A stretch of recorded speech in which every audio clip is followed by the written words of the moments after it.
Assalamualaikum warahmatullahi wabarakatuh.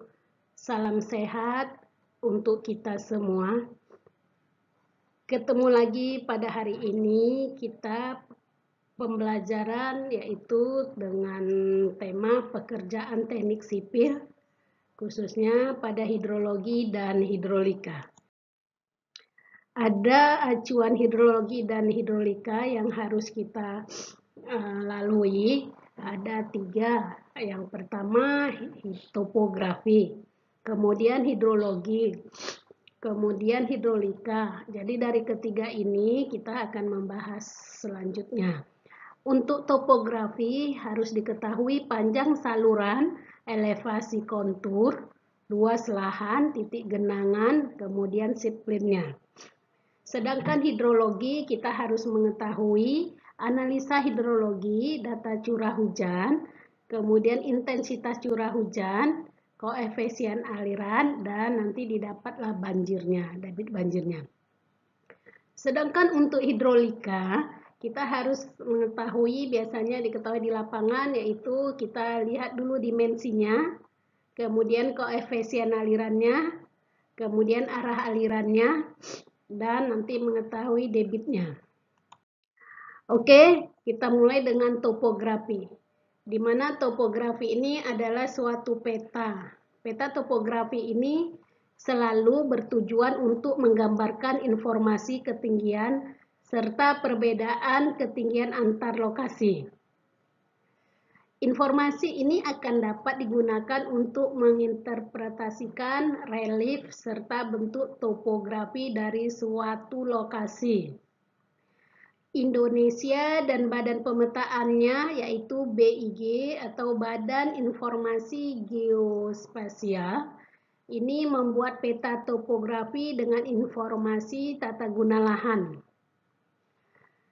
Peta ini dinamai sebagai peta RBI atau Rupa Bumi Indonesia dan merupakan salah satu peta dasar yang digunakan dalam perencanaan ekspedisi dan aktivitas navigasi dan lainnya. Ini kita lihat ya.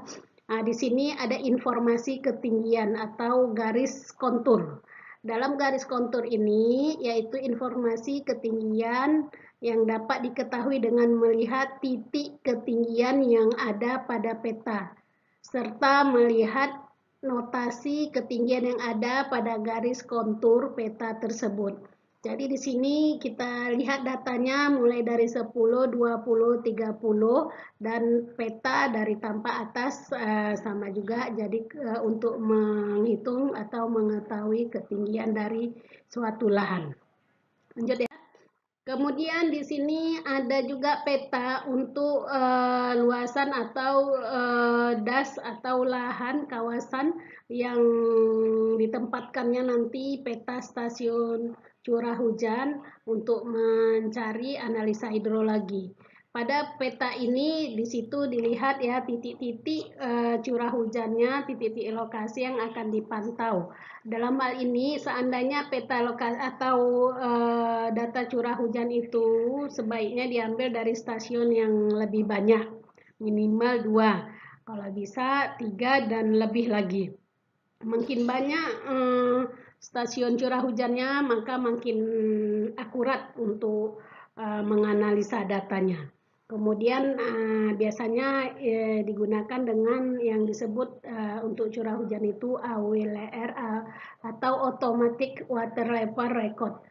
Kemudian setelah kita tentukan itu, kita melihat lagi garis alirannya itu, yaitu dari hulu ke hilir, kemana dia. Inilah dia sistem untuk drainasenya. Baik, lanjut ya. Untuk menganalisa hidrologi itu, maka kita perlu mencari cara tinggi rata-rata curah hujan. Tinggi rata-rata curah hujan ini didapatkan dengan mengambil nilai rata-rata hitung pengukuran hujan di pos penakar hujan di dalam area tersebut. Kemudian rumusan yang sangat sederhana yang sering dibuat dalam perhitungan tinggi curah hujan rata-rata adalah D atau D itu tinggi curah hujan rata-rata, misalnya kita ambil tadi stasiunnya, misalnya diambil aja lah 3. Stasiun 1 ditambah stasiun 2 tambah stasiun 3 per 3 atau D1 tambah D2 tambah titik-titik DN dibagi N. Itu mengatakan bahwa besaran tinggi curah hujan itu berapa dan banyak pos penakar hujan tadi berapa. Setelah kita hitung, setelah dicari dimasukkan data, maka dapatlah hasilnya ini di dalam tabel, yaitu tabel curah hujan maksimum dengan curah hujan areal yang dilokasi dengan 3 titik stasiun curah hujan, yaitu stasiun Saintis, stasiun Deli Tua, stasiun Bangun Bandar. Jadi dihitung mulai tahun 2009 sampai 2018. Dapat kita lihat di sini pada tahun 2009 curah hujannya adalah 86, sekitar untuk 2018 untuk 2018 curah hujannya makin kecil, mungkin makin lihat ya stasiun yang ada di sekitarnya. Jadi rata-rata curah hujannya semuanya adalah sekitar 85,9 atau dicepatkan 86 atau dibulatkan menjadi 86. Lanjut ya. Ada beberapa metode yang digunakan untuk menganalisa hidrologi untuk mencapai debit. Jadi sebelumnya ada 2 metode yang sering digunakan, yaitu metode Eze-Gumbel tipe 1. Dalam metode yang biasa disebut metode Gumbel ini, kita juga harus menghitung rata-ratanya. Tadi kan sudah dirata-ratakan dengan secara aritmatika atau secara hujan rata-rata areal. Dirata-ratakan untuk mencari standar deviasinya. Jadi pada standar deviasi ini curah hujannya sudah dirata-ratakan atau sudah dijumlahkan, maka banyak curah hujan itu kita kurangkan sebelumnya. Maka dapatlah dia standar deviasinya. Kemudian berapa periode ulangnya yang kita inginin. Kalau kita inginin 2 tahun, 3, 5 tahun, 10 tahun, atau 25 dan seterusnya, maka kita carilah dengan rumusan yang ada seperti di tampilan ini. Jadi setelah dihitung berdasarkan metode Gumbel ini, maka didapat lagi, ini lebih akurat lagi, didapat ternyata dalam perhitungan 2 tahun itu ternyata besar hujannya 85 mm per jam. Jadi tidak jauh beda dengan rata-rata tadi, karena mungkin perhitungannya ini agak akurat sedikit ya, agak teliti, maka hasilnya tetap sama. Oke, lanjut ya. Kemudian tadi tipe metode Gumbel, sekarang metode Log-Person tipe 3 yang biasa disebut Log-Person. Ini sama juga, cuman kita logkan data-data yang ada tadi ya di dalam kita sudah rata-ratakan tadi, maka curah hujan yang bukan data curah hujan yang ada tadi kita logskan. Jadi berapa banyak sigma tadi, misalnya curah hujan itu ada 10 tahun, maka 10 tahunan lah kita rata-ratakan, sebelumnya kita logkan terlebih dahulu. Kemudian sama dengan metode Gumbel itu, yaitu dengan melogskan, kemudian carikan standar deviasinya berdasarkan log. Kemudian setelah dapat standar deviasinya, yang standar deviasi Log-Person ini, maka kita cari koefisien squeeze. Ini bertujuan untuk mencari kemencengan atau kekurang akuratan itu berapa besar. Jadi kita hitunglah, ini ada perhitungan dari yang sigma logs rata-rata dipangkatkan sampai logs x kurang logs rata-rata pangkat 3 kurang lagi logs x pangkat 3. Dibagi ya, log N banyaknya curah hujan, N kurang 1 dikali N kurang 2 kali standarnya. Pangkatkan 3, itulah dia seterusnya. Nanti dari rumusan itu kita dapatlah periode ulangnya masing-masing dari log XT, periode data curah hujan tahunan yang kita inginin. Kalau misalnya kita dapat kita ingin 2 tahun, maka kita carilah dengan rumusan yang ada, sehingga dapat periode ulang 2 tahun itu sebesar 86. Untuk 5 tahun 110 mm per jam. Jadi kalau kita lihat koefisien squeeze-nya adalah 0,09246. Sedangkan standar deviasinya kecil ya, 0,13. Jadi ini sepertinya datanya sudah betul-betul didapat dengan data yang ada. Oke, lanjut. Kita lanjut lagi. Dalam hal ini, setelah kita mencari data curah hujan sudah didapat ya berdasarkan metode Gumbel dan Pearson, maka kita cari intensitas curah hujannya. Untuk intensitas curah hujan ini kita ambil selama 24 jam curah hujan per 24 dikali 24 per T waktu lamanya hujan itu berapa lama dipangkatkan 2/3. Nah, itu nanti dapatlah hasilnya. Di mana R itu curah hujan rancangan setempat yang tadi sudah didapat.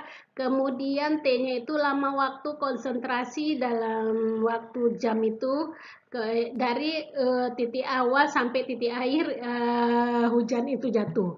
Kemudian didapatlah intensitas hujannya dalam milimeter per jam. Kita lihat di dalam tabel ini, periode ulang 2 tahun dapat 86, periode ulang 5 tahun 110 yang tadi dengan metode Gumbel atau log Pearson, maka intensitasnya sebesar yang untuk periode 2 tahun ini adalah 12,276. Sementara yang 5 tahun adalah 15,786. Begitu seterusnya periode 2 tahun sampai 1000 tahun ya. Tapi dalam hal untuk mendata curah hujan untuk drainase, untuk lahan kawasan pemukiman, nggak usah kita sampai 1000 tahun, cukup dengan 10 tahun aja. Atau 2 tahun pun sudah banyak ya perubahan. Sudah banyak perubahan yang mungkin banyak kendala. Oke, kita lanjut. Kemudian koefisien pengaliran. Koefisien pengaliran ini sangat berpengaruh karena ada untuk mengetahui kecepatan alirannya nanti. Karena tergantung daripada daerahnya, yaitu deskripsi daerah. Kalau misalnya daerah perdagangan, dalam daerah kota, maka koefisien limpasannya misalnya 0,7 sampai 0,95. Sedangkan untuk sifat permukaan tanahnya itu kan jalan, kalau dia bentuk aspal, maka koefisien limpasannya 0,7 sampai 0,95. Begitu juga seterusnya sampai daerah yang tidak terawat pun koefisien limpasannya itu misalnya kita lihat 0,1 sampai 0,3.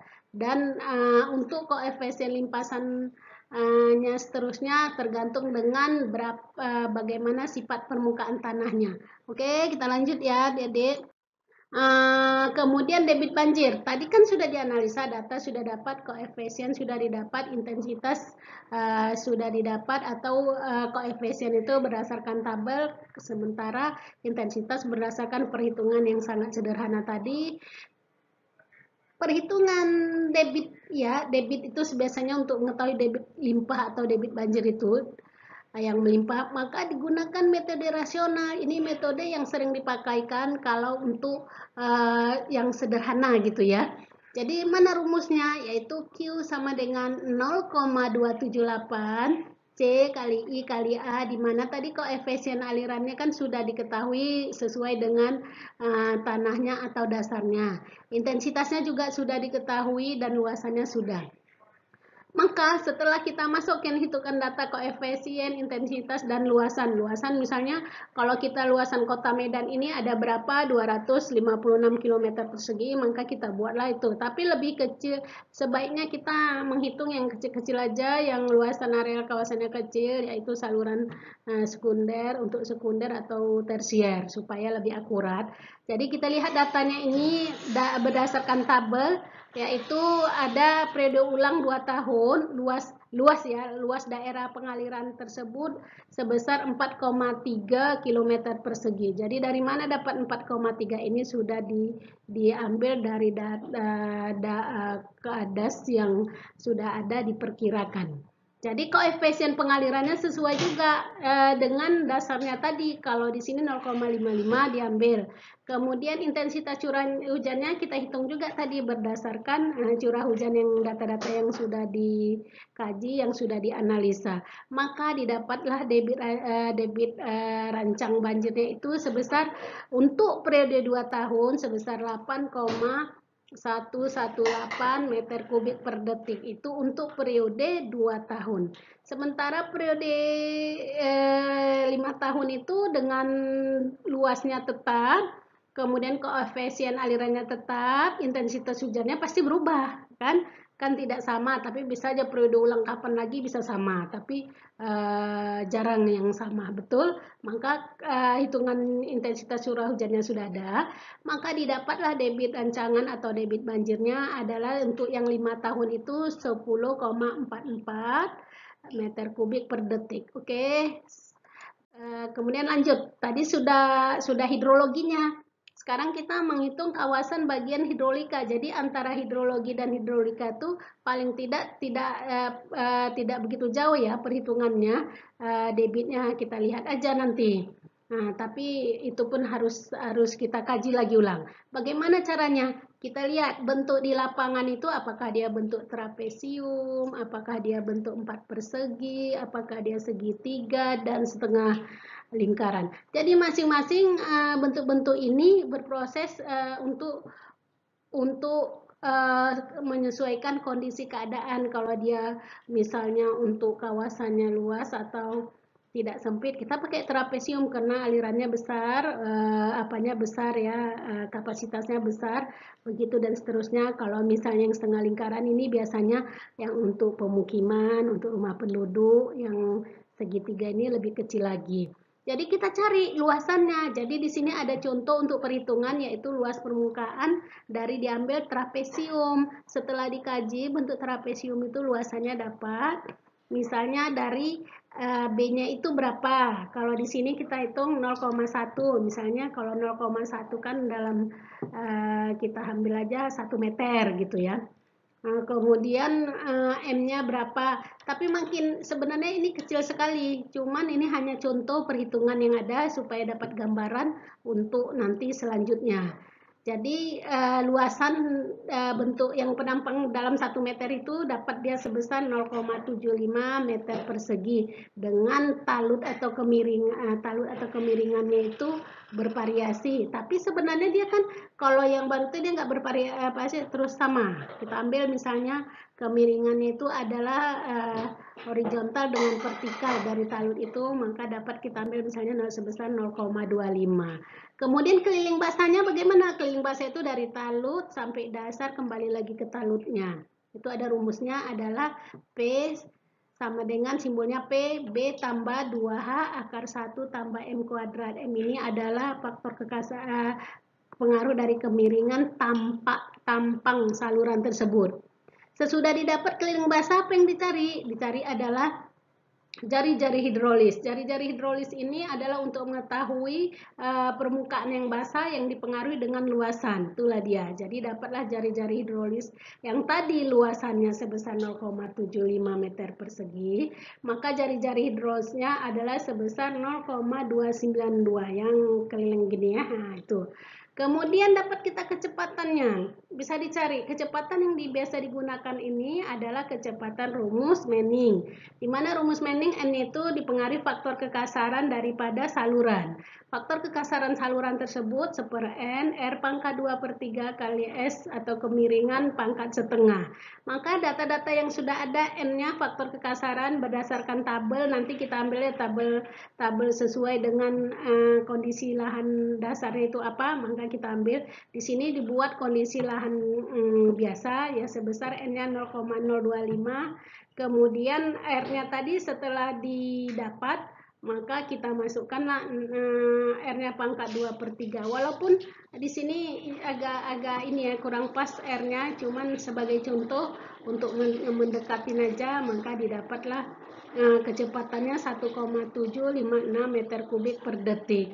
Jadi dalam hal ini sebenarnya kita cari kecepatan itu boleh banyak, ada rumus Cauchy ya. Kita di sini pakai rumus Manning. Untuk data hasilnya mungkin bisa berubah, bukan berubah, misal bervariasi ya. Mungkin perhitungan di sini maaf agak kurang pas, tapi paling tidak sudah mendekati.